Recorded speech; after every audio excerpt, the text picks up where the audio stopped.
This is Inside Indiana Business Radio for Friday, August 9th, 2024. I'm Marek Mazurek. There's optimism about the future of the Benham West neighborhood in Elkhart. City officials gathered on Thursday night to unveil ideas they've gathered from community input over the past year.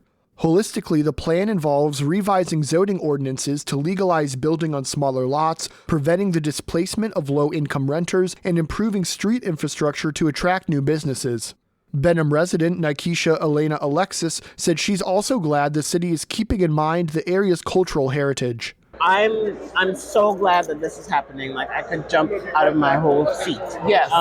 Because of the way that it's happening. Like, I've seen when people don't pay attention to the folks who have lived in a neighborhood before, when people don't pay attention to history, when people don't pay attention to, like, you plant a tree and everything skyrockets. We know what gentrification is immediate. Putting the plan into action, Indianapolis-based Garrison Fraser Developments is partnering with the city on two projects in the neighborhood.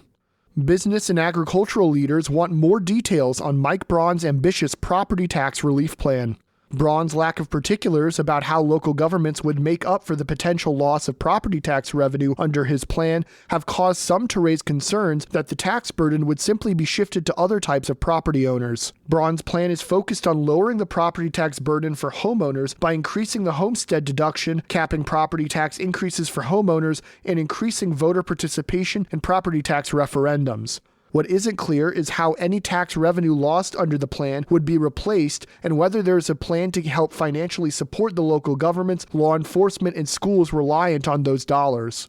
Representatives from the Indiana Chamber of Commerce and researchers at Indiana University tell the IBJ they haven't reached a formal opinion on the plan yet, but they are urging lawmakers to carefully consider the impact any property tax cuts would have. From the number one source for Indiana business news, this is Inside Indiana Business Radio. Indiana, your bold future starts here. IBJ Media, Inside Indiana Business, and the Indiana Economic Development Corporation invite you to the Engage Indiana series, presented by CareSource, Indiana University, and Old National Bank. With an unrelenting focus on growing Indiana's economy, our Engage Indiana events take place in every region of the state.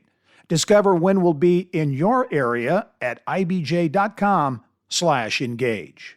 South Bend-based developer Holiday Properties asked officials in Portage this week for tax abatements to build a new industrial use building. The plan is for Holiday to build an 88,000 square foot flex building that could be used for a variety of industrial uses. The unit would go into the Ameriplex at the Port Business Park near the I-94 interstate. Holiday Properties representative Michael O'Connor told Portage Council members there is no tenant in mind yet, but businesses are increasingly looking for pre-built space they can move into with only minor adjustments. Most businesses don't plan far enough ahead to wait for a building to be built for them. So having the space there, we just know there's demand in the market. Holiday is seeking a 10-year tax abatement period. The project continues the trend of developers building industrial space before identifying tenants. West Lafayette-based Innotiv Inc. is reporting a fiscal third quarter loss of $26 million.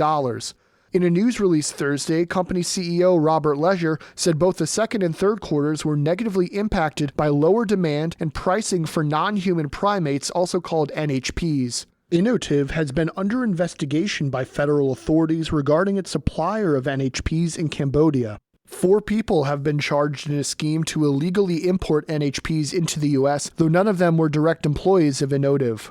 Innotiv said in Thursday's release that the U.S. Attorney's Office notified the company in July that it was no longer investigating Innotiv regarding their procurement of NHPs. And for the second year in a row, students and families won't have access to the free application for federal student aid on October 1st when it's traditionally released. Federal officials have promised a fully functioning form before the start of December. In a news release, the U.S. Department of Education announced Wednesday it would start testing the system in October with a limited number of students, colleges, and universities. Media trailblazer Pat Carlini is this week's guest on the Business and Beyond podcast with Gary Dick, presented by PNC, a weekly conversation with high-profile Hoosiers in business, sports, entertainment, and beyond. Available now from your favorite podcast provider. I'm Marek Mazurek for Inside Indiana Business Radio on Demand.